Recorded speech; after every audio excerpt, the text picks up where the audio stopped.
Саламатсыздарбы, урматтуу көрөрмандар. Кутмандуу күнүңүздү менин. В сегодняшнем выпуске передачи «Легкий кыргызский» мы поговорим о наших домах. Выучим конструкции о наличии или отсутствии предмета в определенном месте или у определенного лица, а также несколько послелогов, выражающих пространственные отношения. In today's episode of Easy Kyrgyz, we will be talking about our houses. We will learn the constructions have got, there is, and we will learn some postpositions of location. So, today in our program... Итак, сегодня в передаче «Бүгүнкү телеберүүдө» Сөз кутучасы. Изучаем новые слова. Let's study some new words. Грамматика үйү. Основные правила кыргызской грамматики. Basic rules of Kyrgyz grammar.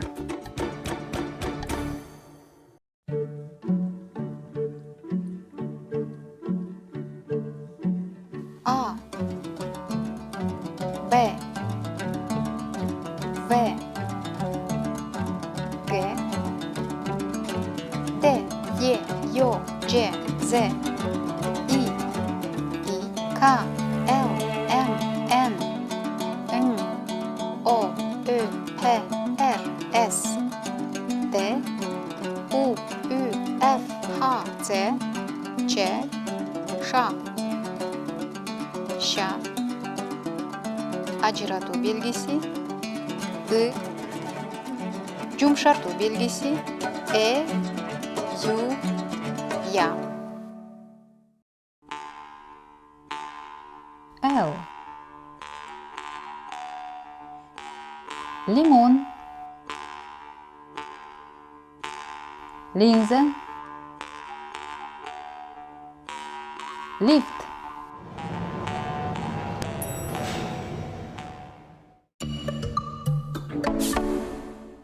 Кыргыз тилинин кезектеги сабагына кош келиңиздер. Добро пожаловать на очередной урок кыргызского языка. Welcome to another Kyrgyz lesson. Мүмкүн болсо, өзүңүздөр менен тааныштырып койсоңуздар. Please introduce yourselves. Hi everyone, менин атым Джон, мен Америкадан келдим.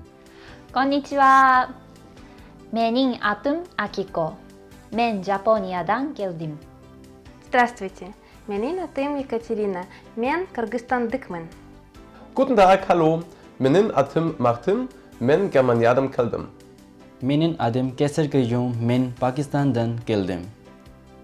Сегодня мы выучим очень полезную конструкцию бар-джок, которая широко употребляется в кыргызском языке и выражает наличие или отсутствие предмета в определенном месте или у определенного лица. Today we will learn the very useful Kyrgyz construction bar and jok, which are commonly used in Kyrgyz to mean there is, there are, or have got. И прежде чем мы приступим описывать здания, в которых мы живем, работаем и учимся, давайте познакомимся с несколькими словами на эту тему. Before we start to describe the buildings where we live and work, let's learn a few more words.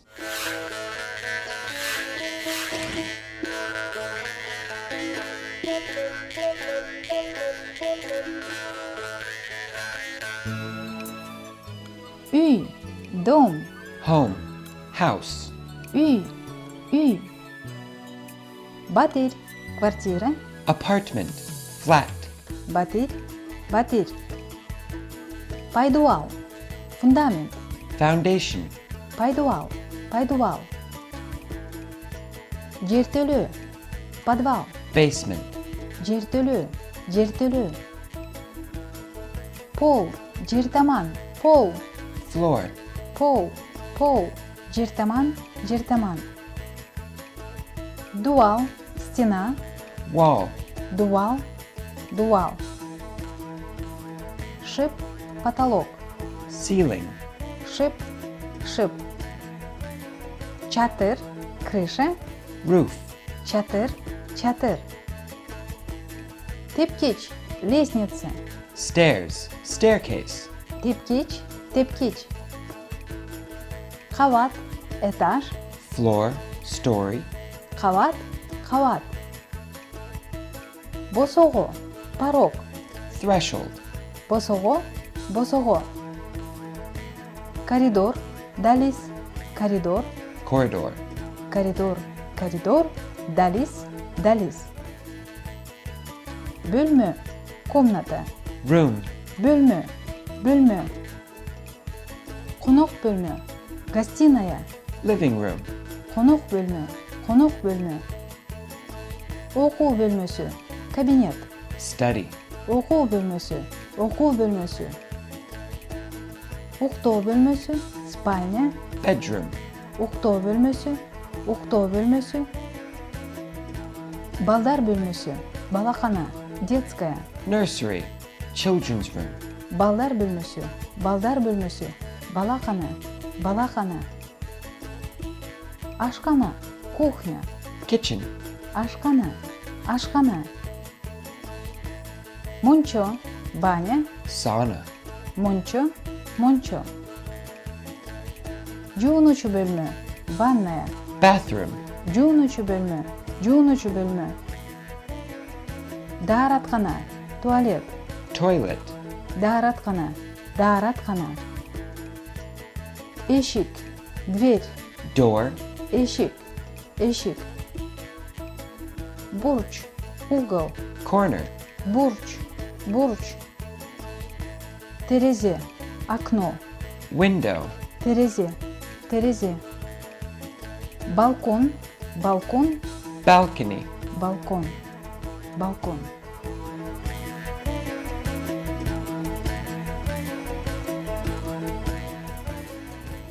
Üstөл. Стол. Table. Üstөл. Üstөл. Отырғыш. Стол. Chair. Отырғыш. Отырғыш. Кресло. Олпок отырғыш. Кресло. Armchair. Кресло. Кресло. Олпок отырғыш. Олпок отырғыш. Диван. Диван. Sofa. Диван. Диван. Керевет. Кровать. Bed. Керевет. Керевет. Текче. Полка. Shelf. Текче. Текче. Китеп шкаф. Книжный шкаф. Bookcase. Китеп шкаф. Китеп шкаф. Гиимичу шкаф. Платяной шкаф. Wardrobe. Гиимичу шкаф. Гиимичу шкаф. Идиш салуучу шкаф. Кухонный шкаф. Буфет. Kitchen cabinet or cupboard. Идиш салуучу шкаф. Идиш салуучу шкаф. Күзгү. Зеркало. Mirror. Күзгү. Күзгү. Давайте посмотрим на этот рисунок и ответим на вопрос. Бул үйдө эмне бар? Что находится в этом доме? Let's look at this picture and then answer the question. Бул үйдө эмне бар? What is in this house? Бул – это, This. үй – дом, House. аффикс местного падежа «да», который передает значение в доме, The locative case suffix da shows the meaning in the house. эмне – что, What? бар – есть, находится. There is. Бул үйдө эмне бар? Бул үйдө эмне бар? Бұл үйдө пайдубал бар, чатыр бар. В этом доме есть фундамент и крыша, да еще стены есть, дубал да бар. Бул үйдө эки кабат бар. Эки балкон бар. Тепкич бар. Азамат сыздар. Сколько комнат в этом доме? Бул үйдө канча бөлмө бар? How many rooms are there in this house? Бир, эки, үч. Бұл үйде 7 бөлме бар. Жакшы. Бул үйдө кандай бөлмөлөр бар? Зал, конок бөлмө бар. Оку бөлүмү бар. Окто бөлмөсү жана балдар бөлмөсү бар. Ашкана бар, эки жуунучу бөлмө, жана эки даараткана бар. Сауна мончо... There's no sauna. Для того, чтобы сказать отрицательное предложение «здесь нет сауны, бани», мы используем слово «нет» – «жок». Бул үйдө мончо жок. To say the negative sentence, there isn't a sauna, there's no sauna, we use the word jok. При вопросе мы, как всегда, добавляем вопросительную частицу «бы». А есть ли мебель в этих комнатах? Бул бөлмөлөрдө эмеректер барбы? To ask, is there any furniture in the room? We add, as usual, the question particle, бы. Да, оба. Так, это, судя по всему, зал, гостиная. Бул конок бөлмө. Значит, чтобы сказать в гостиной, я должна использовать местный падеж «да». Зал – «да». Бул конок бөлмөдө.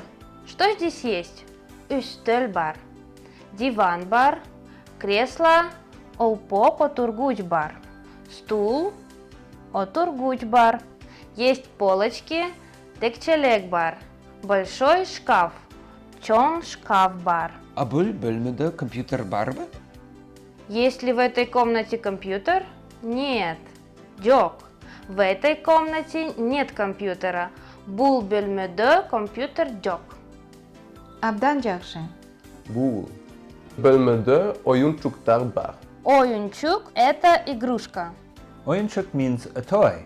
Okay. Бул балдар бөлмөсү. Бул жерде үстүл бар. Керебет бар. Ал керебет эки кабаттан турат. Кийим илчү шкаф жана текчелер бар. Бул бөлмөдө күзгү барбы? Жок.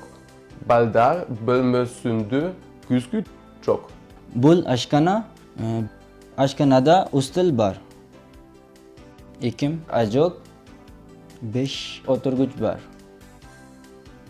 İdiş salucu şkaf var. Бул бөлмөдө канча терезе бар? Bul bölmede bir terize var. A flower in Kyrgyz is gul, isn't it? Yes. Terezede guldur bar. Üstü... How do you say there are flowers on the table? Для того, чтобы сказать такую фразу, как «цветы находятся на столе», нам нужно выучить несколько послелогов места. Орун джендочтор. Let's study some postpositions of location. Орун жандоочтор. В кыргызском языке роль предлогов исполняют послелоги. Они ставятся после имен и выражают отношения между предметами. In Kyrgyz, in place of prepositions, we use postpositions. They always follow the words and express relations between objects.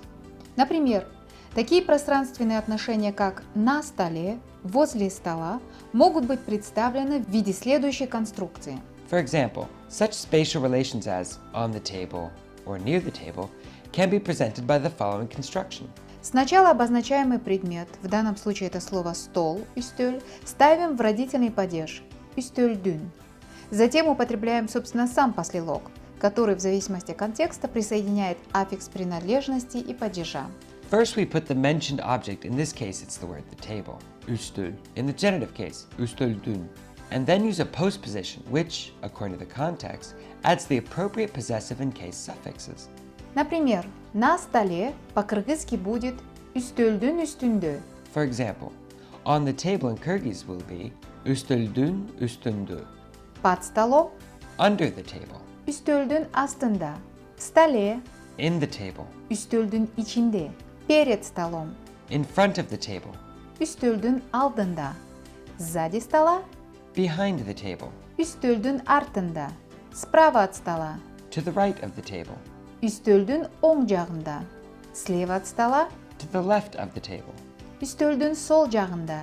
Рядом со столом near the table, «üstüldün жанында». Напротив стола opposite the table, «üstüldün тушында». Между столом и стулом или посередине, в центре стола и стула. between the table and the chair, or in the middle of the table and the chair. Үстөл менен отургучтун ортосунда. А теперь, используя эту конструкцию, опишите, пожалуйста, вашу комнату. And now describe your room using this construction. Meni bölümümdün ortasında кичинекей üstül бар. Üstülün içinde kitap diskteri var. Üstülün üstünde кичинекей kompüter var. Жанында килем бар. Üstülün алдында олпок oturguç var. Oturguçтун артында диван керебет бар. Дивандын тушундагы дыбалда телевизор бар. Дивандын сол жагында текчерек бар. Оң жагында шкаф бар. Шкафтын жанында эшик бар. Эшиктин тушунда терезе бар. А теперь посмотрим на еще одну функцию кыргызской конструкции бар-жок. Let's see another function of the Kyrgyz construction bar jok.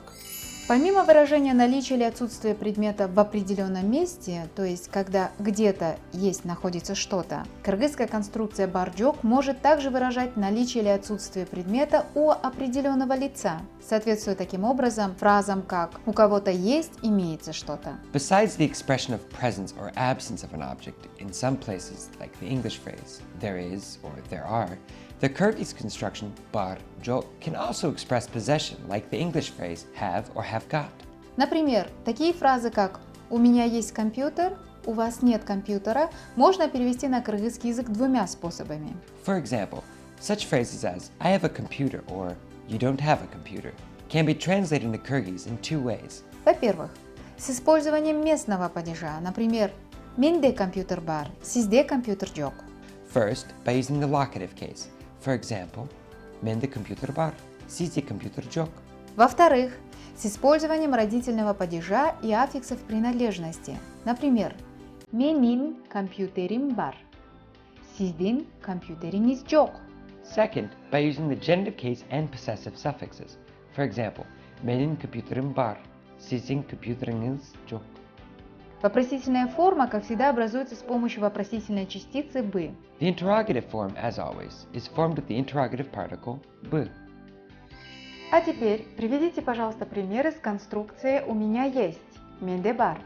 Вы можете использовать слова «көп», что означает «много», или «аз» – «мало». Please make some examples with the construction I have, mendi bar. You can also use the words kup, a lot, or az, a little. Menin uy bölümde 6 kişi var. Menin apam, atam, baykem, ecem, canı karındaşım var. Minde apam, atam, baykem, ecem, canı karındaşım var. Mening o'z komuzim бар. Mende o'z komuz бар. Мен англис тилинин мугалими болом. Менин көп окуучуларым бар. Менде көп окуучулар бар. Menin chong itim bar, mende chong it bar. Kyrgyzstanda menin gup dasturum бар. Kyrgyzstanda mende gup dastur бар. Mendi söz jok. У меня нет слов, ребята. I'm speechless, guys. Great job. And I'm certain that our viewers are also making progress in Kyrgyz. Менде да ошондой сезүү ой пайда болду. У меня тоже появилось такое ощущение, что и наши зрители делают определенный прогресс в изучении кыргызского языка. Тогда до новых встреч! Келерки көрүшкөнчө саламатта калыңыздар. Eseng bolunuzlar.